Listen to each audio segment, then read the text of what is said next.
Let's just chop it.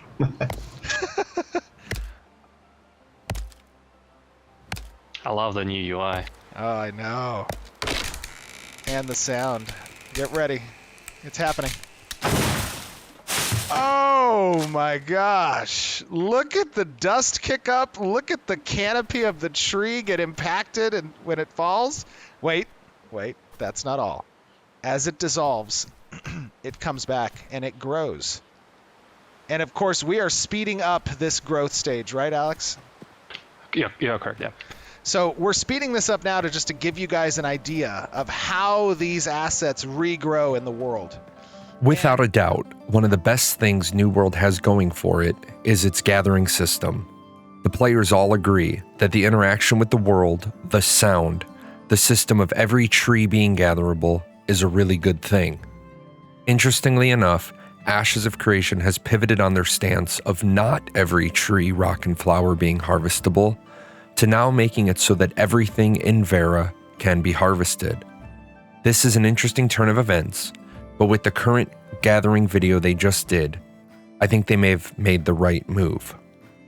Anyone who's been on my show knows I'm usually not a fan of fully gatherable worlds in MMORPGs.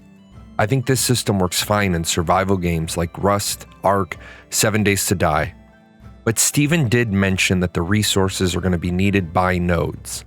They're going to be needed for repairs, and these are the general resources and foundational items of the world.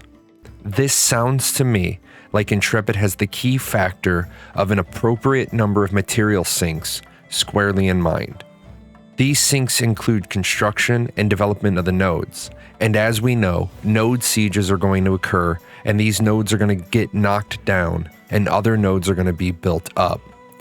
We also know that for item repair requires both currency and materials, as well as a crafter who can put them back together.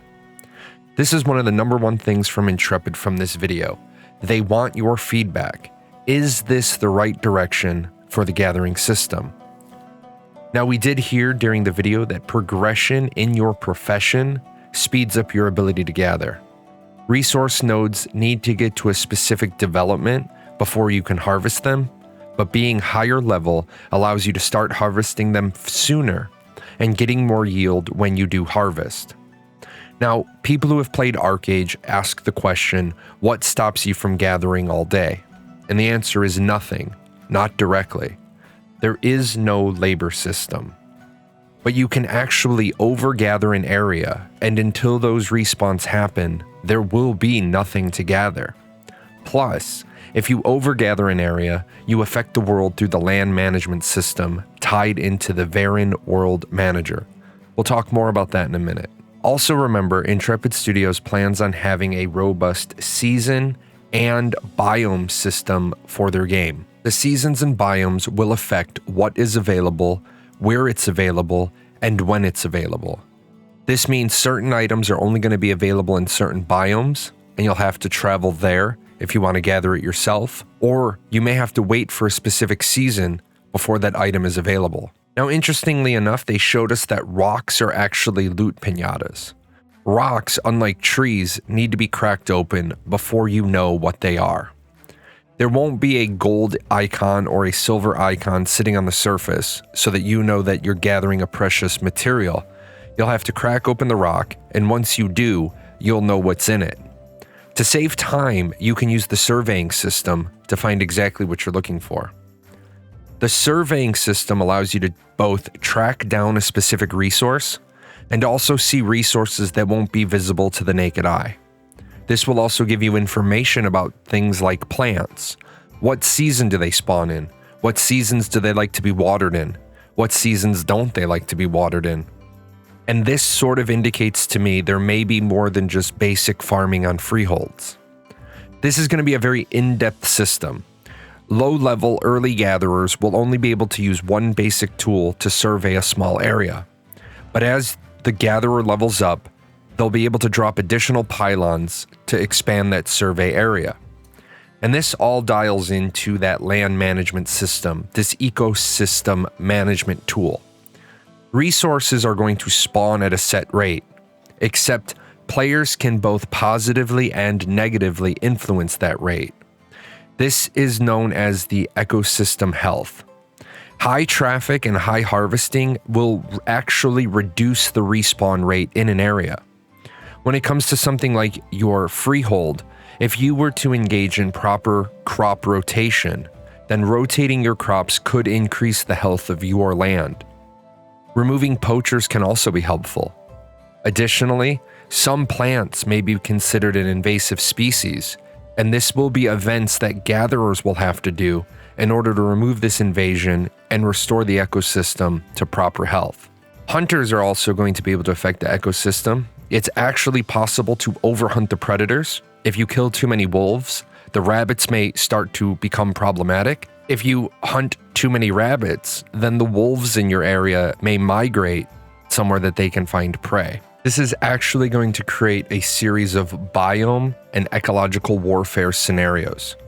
You can go into another area and strip clear their trees, strip mine out their rocks, pick all of their flowers, and not only do you deny them those resources, you also create a situation where their respawn rate is lower, which means in those nodes, in order for them to acquire raw materials, they're going to need to be traveling further from their node or engaging with caravan transportation, which of course brings with it an entire series of PvP events.